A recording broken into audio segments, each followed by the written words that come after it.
Hi there, it's Chaya, and I'm back with another episode of Unstuck and Unstoppable. This series is created especially for people like me and you, people who like to get out of every situation that makes us stuck, and really just feel unstoppable. No longer allow fear to guide us or hold us back in any way, shape, or form. Like, for example, the fear of showing up with this cute little mark on my face. Definitely took a lot to just hey, align myself so that I can show up here today and recognize that, you're here today, and we're not going to let anything stop me from showing up, right? Not even a cute little blemish on my face that just showed up. So, today I want to talk about the power of association that the brain has. See, our brain was created with this genius mechanism of recognizing, of storing, of warning you from any information that it has from the past. It'll warn you here and now if it thinks you're in danger. So, for example, if you're walking down the street and there's someone that will remind you of someone in your past, that something about the way they walk feels off, the warning sign goes off: warning, warning, danger, danger, danger, and you will stay away from that person. Now, what's funny is that a lot of times it's true. A lot of times it's very accurate. And you'll really know right away, oh, this is not a safe person. Oh, this is not a safe situation. And you'll be able to get out. However, sometimes, this isn't actually funny, but it's true. Sometimes it won't be. It's inaccurate information. Because, for example, when you were younger, you got the first piece of information about this. And our brains, when we're younger, is not as accurate as it is when we're older and conscious. As kids, we're not in control of what comes into us. As adults, if we want to and choose to be, we are. So what happens when suddenly you find yourself in a situation where your brain says danger, danger, danger, and you're responding in kind and acting like you're in danger? But what happens if you're really not in danger? So you're creating the storyline in which you need to protect yourself right now. But what if you don't? So I'm going to use me as a sample so you understand. For me, I have been abused many times. And when I finally got into a great relationship that I'm in right now, it's hard.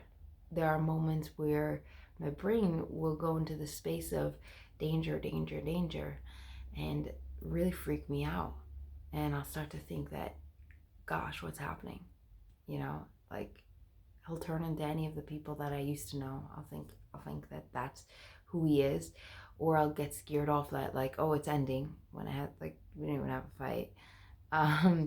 And what it's hard for me to talk about this openly, actually, but I know for the purpose of learning, what I've learned is something crazy. My brain is just trying to protect me. And the more safe it becomes, the healthier it becomes, the more my brain goes into danger mode, because it feels safe to finally tell me about all the other times that it wasn't safe. See, while I was going through the abuse, I couldn't hear any of the sound, the noise. I couldn't hear I'm in danger. I had to have it shut out, because if I would have heard it, I wouldn't have survived. I would have gone crazy. I would have gone whatever. It literally would have gone bonkers. But I survived. And now, the healthier I become, the more my brain wants to protect me and wants to make sure that that doesn't happen again. So anytime, in any way, shape, or form it gets triggered, it shows up and it says, okay, hi, you gotta protect yourself. You gotta protect yourself. So how do we get around it? So there's a few different ways, and I want to tell you them today. And I'm going to use me as a sample, but I want to tell it to you so that you, in a way where you open up your mind to see the results, okay? So what I tell myself is like this. There's a few different things. The first thing I'll say is, I know you're remembering this other time. I right away recognize where it comes from.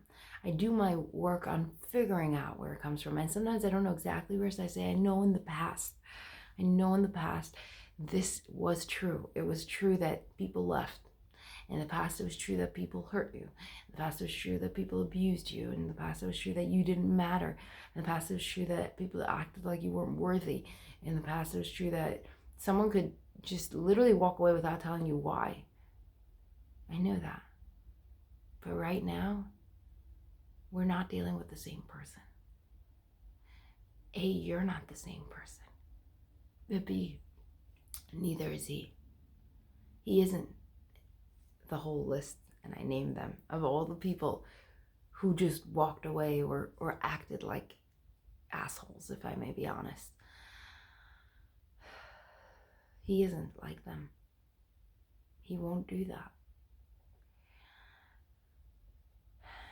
And then last but not least, even if he did, God forbid, I'm okay. Because I'm not who I used to be. I'm the kind of person now who can hold me. And my worth doesn't come from what another person thinks. I'm very happy and I prefer to keep it that way. You know, I want him to stay. I'm not saying like, okay, now act like an ass to him. No. But my worth doesn't depend on that. This way I have less to lose. And I have more of the availability to be in the relationship. That was one sample of how to go about it. Is A, taking away enough leverage, recognizing the difference between then and now, and then taking enough leverage that even if it was the same as then, it's not scary.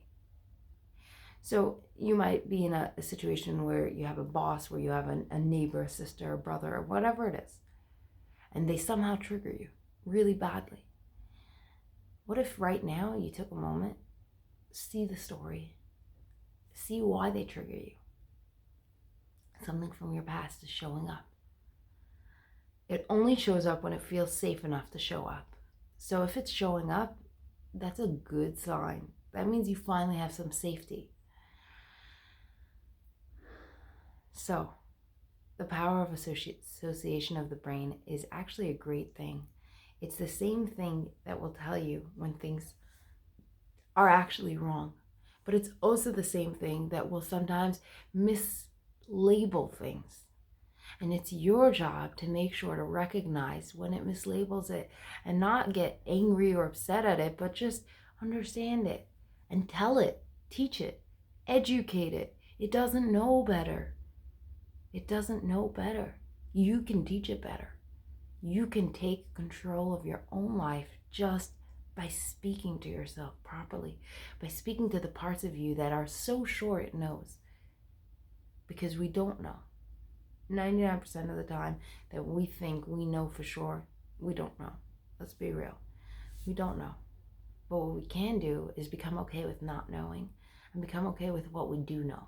What we do know for sure is that the brain creates associations to try to protect you. What we also know is that sometimes you don't need protection. And when we act under the format of protection, we can sometimes be really mean to other people. We can sometimes be really mean for ourselves. Sometimes we can do the exact opposite of what we want. Sometimes, like, I'll be in this relationship, right, and I'll be like freaking out in my head because of this power of association, and I'm contemplating doing things that I would never want to do. I actually want to bring him closer, and instead I'll contemplate like, okay, maybe I don't talk to him for a day, and like, well, that wasn't in a very long time, but in the beginning that's how it was. I would freak out so much I didn't know how to talk to myself, and I would literally want to do the exact opposite of what I wanted. And what I learned to do is actually start asking myself, what do you really want? And then according to what I want, I work backwards and say, okay, something's wrong here. If it's hysterical, it's historical. So this is hysterical. So then something in the past is showing up. I'm not sure what it is. Sometimes I can't name it. I'm not sure what it is, but it's okay. It's not what it used to be. And even if it does show up similar to what was, I'm not who I used to be. So I'm okay.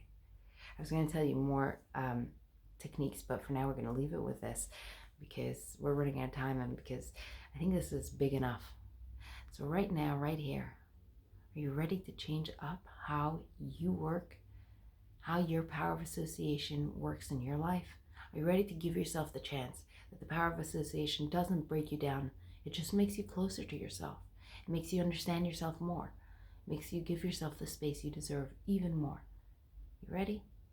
If so, do it. Do it here and now. I'll see you soon. Like and subscribe. You know the deal. Just like and subscribe. Let me know that you like it.